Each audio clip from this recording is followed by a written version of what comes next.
Assalamualaikum warahmatullahi wabarakatuh. Kembali lagi kita bersama membahas laporan keuangan perusahaan yang ada di Bursa Efek Indonesia. Kali ini kita sudah berpindah ke laporan keuangan triwulan 1 2024.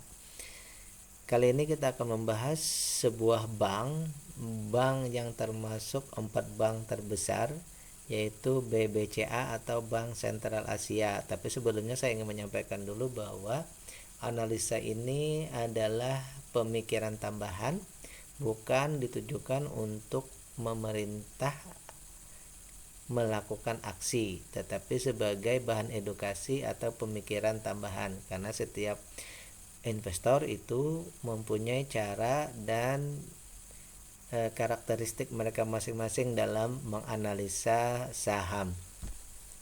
Baik, analisa yang kita lakukan di sini seperti biasa adalah analisa fundamental yang lebih memfokuskan pada data-data laporan keuangan perusahaan yang dilaporkan setiap triwulan tadi ya. Dan sekali lagi saya ingin menyampaikan bahwa sebaiknya apa yang saya sampaikan ini ditonton atau dipahami secara menyeluruh dari awal sampai akhir, sehingga kita mendapatkan sebuah insight pola pikir yang saya maksud ya. Baik, kita cek dulu ya perusahaannya ya. Bank BCA. Iya, kita cek dulu perusahaannya tentang BCA bisnis atau produk ya. Coba kita cek produk. Di sini katanya ada simpanan sebelah ya, simpanan individu, manajemen, wealth dan lain-lain, layanan. Kita cek dulu ya, individu, promo,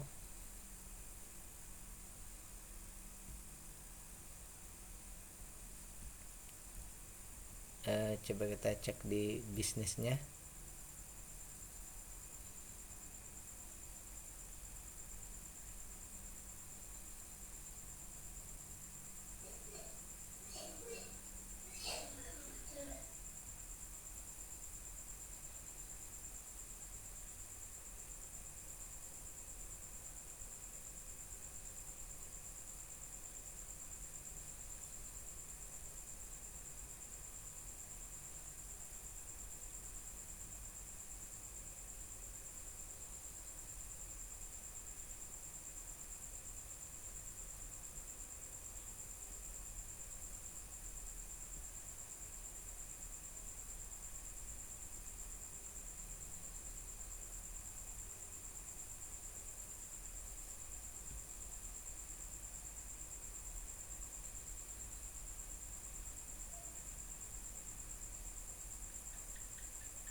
Bank BCA ini adalah sebuah holding sebenarnya ya.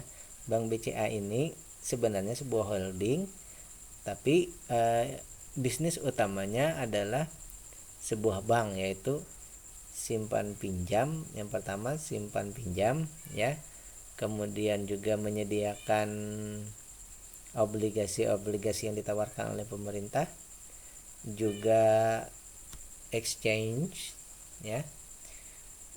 Kemudian dari segi holdingnya, perusahaan ini juga punya anak usaha yang banyak sebenarnya ya. Ada finansial, ada sekuritas, ada capital ventura juga untuk memberikan penyertaan modal kepada perusahaan-perusahaan yang private untuk berkembang, ya. Kenapa? Karena bank itu tidak boleh melakukan aksi investasi langsung. Jadi mereka harus membuat perusahaan anak dulu untuk bisa melakukan bisnis. Jadi mereka juga membuat ventura, ya. Baik, sebenarnya dengan demikian berarti lini bisnis dari Bank BCA ini merambah ke semua sektor, ya, khusus di bidang keuangan yang jelas, ya.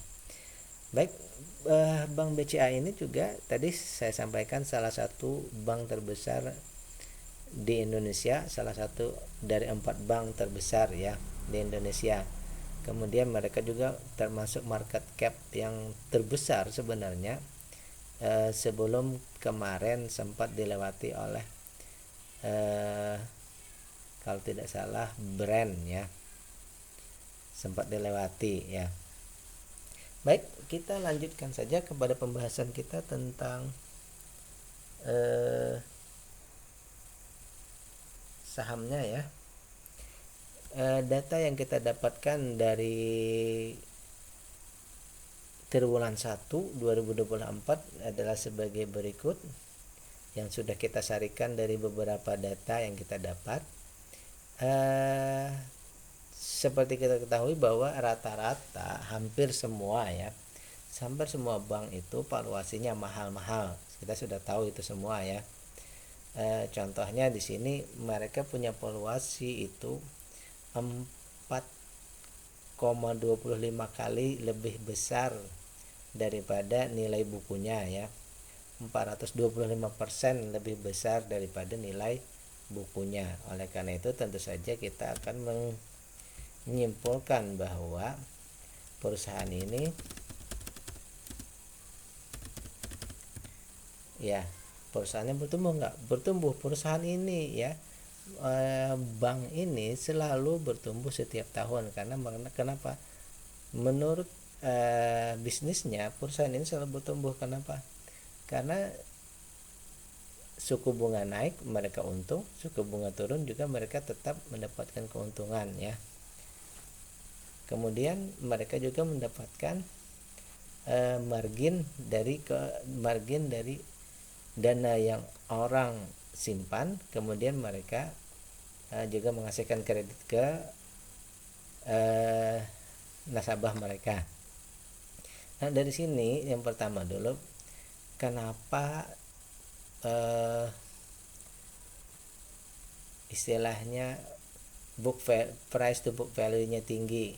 Mungkin di sini karena ekspektasi investor itu besar terhadap perusahaan ini sehingga mereka berani menghargainya tinggi, ya. Oleh karena itu book value-nya hanya 1843, para investor berani menghargai di 9.700, ya. Itu dari segi perusahaannya, sehingga kita kategorikan dalam perusahaan ini bertumbuh tapi pertumbuhannya lamban, ya, dalam kategori kita, ya. Kemudian yang kedua, kita juga melihat bahwa perusahaan ini dari segi valuasi tadi, karena ekspektasi orang itu tadi besar sehingga harganya dihargai tinggi. Banyak yang melihat bahwa perusahaan ini tinggi, tidak apa-apa karena dia selalu bertumbuh, sehingga dibeli saja, ya. Yang terjadi sehingga valuasinya mahal, ya. Tentu saja valuasinya menjadi mahal, ya. Valuasinya ini 139% di atas maksimal kita membeli. Maksimal kita membeli sebenarnya di sini adalah di 4.060, ya. Di atas itu kita kategorikan sebagai mahal. Nah, dari 4.060 ini sekarang sudah di 9.700. Artinya apa? 139% lebih mahal daripada harga wajarnya. Namun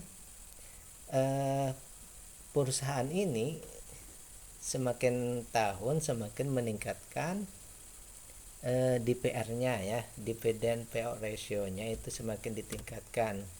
Tahun yang lalu itu sekitar 60%. Tahun ini kalau tidak salah sekarang sudah di 68%. Tapi kita tetap diletakkan di 60 saja dulu ya. Sehingga kita simpulkan bahwa DPR-nya besar. Jadi dari 418 misalnya ya, maka itu 60%-nya nanti dialokasikan untuk dividen rancangannya ya.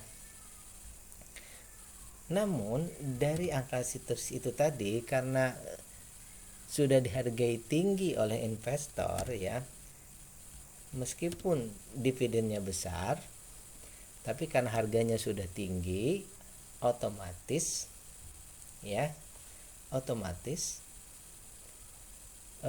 begini saja, akhirnya apa tadi, market cap-nya jadi besar, sangat besar ya, yang istilahnya hanya 178, book value-nya 178 triliun, tetapi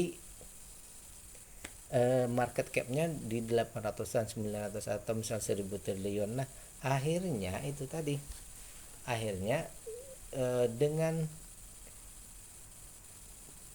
dengan DPR yang besar pun,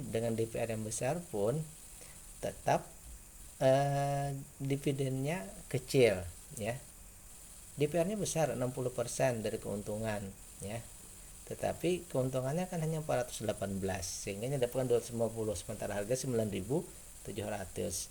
Otomatis dividen yield-nya kecil, hanya ya, dividen yield-nya hanya 2,6%, sehingga dividennya kecil ya, dividennya kecil. Terus kita lihat lagi dari sisi yang lain, ketahanan perusahaan ini dari semua data yang kita dapat ya, current ratio di sini tidak kita hitung. Kenapa? Karena current ratio untuk bank itu jelas saja current ratio-nya minus terus ya. Jadi untuk current ratio tidak dihitung, karena memang kan mereka mendapatkan dana dari masyarakat kemudian untuk diputar, sehingga nanti hutangnya itu selalu saja besar. Namun saya di sini juga memberikan batasan jumlah liability-nya itu ya, kalau menurut saya kalau sampai 500-an sampai 700 itu masih oke, tapi kalau sudah di atas 1000 berbahaya juga. Oleh karena itu di sini kita simpulkan saja current ratio-nya aman ya. Kita anggap aja cash aman. Kemudian juga hutang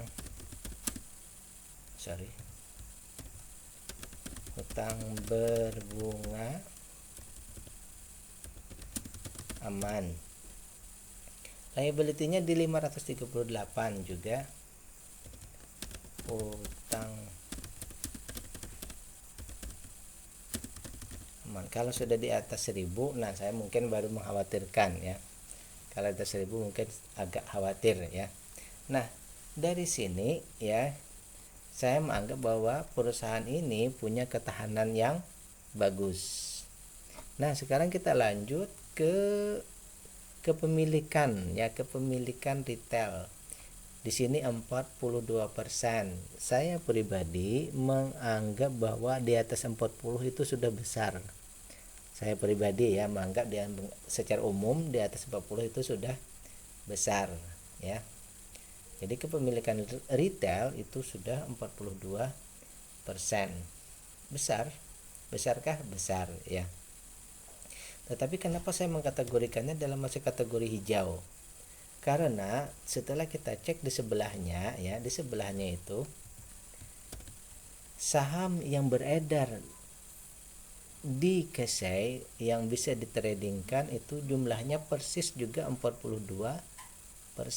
Berarti saham yang diperjualbelikan di bursa itu kita anggap saja bahwa memang yang dijual ke retail tadi ya.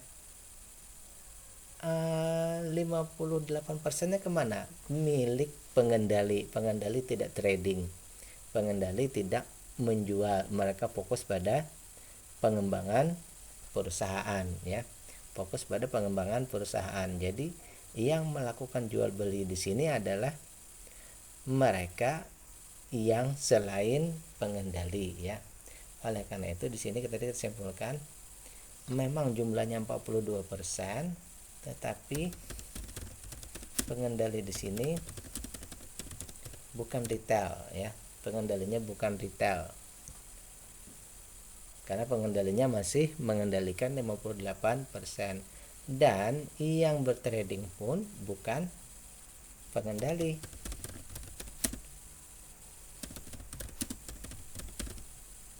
Pengendali tidak trading ya. Nah, dari sini kita juga lihat lagi, ternyata yang memiliki saham ini lokal ya, dari yang retail tadi ini kita anggap saja ini dari yang tersisa untuk dijual di masyarakat tadi, ini yang hanya 6% yang lokal, sementara asingnya itu 36%. Berarti di sini dapat disimpulkan bahwa perusahaan ini dikendalikan oleh asing. Maksudnya apa? Yang melakukan trading di sini asing ya. Jadi di sini mungkin pergerakan harganya nanti salah satunya juga ditentukan oleh capital inflow dari asing ya. Berarti bersangkut paut juga dengan ekonomi makro ya. Nah, sampai di sini simpulan kita apa?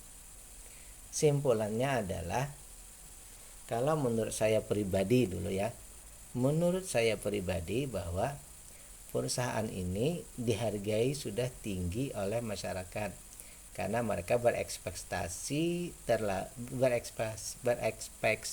tinggi ya. Oleh karena itu tercermin dari valuasinya yang mahal dan perusahaannya sudah sangat berada di atas sehingga bertumbuhnya lamban ya. Kemudian dari mahalnya tadi, dari ekspektasi yang tinggi tadi, akhirnya berimbas pada dividen yang kecil ya. Nah, jadi saya pribadi menganggap ini bahwa sebenarnya andai kata kita masuk di waktu dulu, di waktu harganya mungkin masih rendah waktu dulu, mungkin valuasinya tidak setinggi sekarang ya. Mungkin saja kita bisa. Nah, oleh karena itu kita berharap ya, mungkin suatu saat kita mendapatkan misalnya bank yang seperti itu, bank yang bertumbuh tetapi valuasinya masih rendah ya. Nah, kemudian di sini banyak kenapa orang banyak membeli saham ini. Jadi analisanya mungkin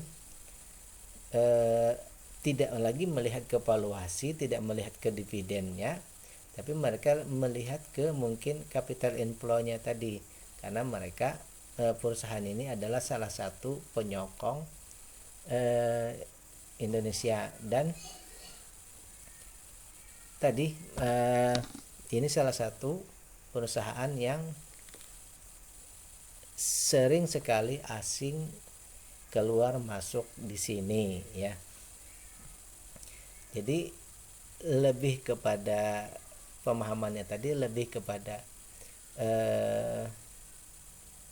capital gain sebenarnya di sini ya. Kalau dividen tidak terlalu ya, tidak terlalu. Jadi yang di sini lebih kepada capital gain-nya ya. Investor di sini sekali lagi lebih mengejar kepada capital gain, tapi capital gainnya pun karena pertumbuhan perusahaannya lamban ya, jadi naiknya juga naik tapi lamban. Tetapi karena di sini dimotori oleh asing sehingga mereka naik terus ya. Mungkin di situ pola pikirnya. Kalau mengejar dividen sekali lagi kecil, kemudian valuasinya sudah besar, tetapi kenapa orang di sini mengejarnya? Karena mungkin itu tadi, karena ini dimotori oleh asing. Kalau saya pribadi sekali lagi saya simpulkan bahwa kalau menurut saya menunggu valuasi, dan ini kemungkinan akan susah untuk didapat ya, kecuali ada market crash baru mungkin bisa sampai ke situ ya, dan itu sangat agak sulit ya bagi kalau misalnya saya pribadi masuk ke sini, berarti akhirnya saya lebih ke mengejar capital gain, berarti lebih ke trading jadinya ya. Jadi kalau menurut saya pribadi, saya tidak masuk ke sini karena fokusnya bukan pada investasi value, tapi nanti lebih kepada untuk mengejar capital gain. Baik, demikian pembahasan kita. Billahi taufiq wal hidayah. Assalamualaikum warahmatullahi wabarakatuh.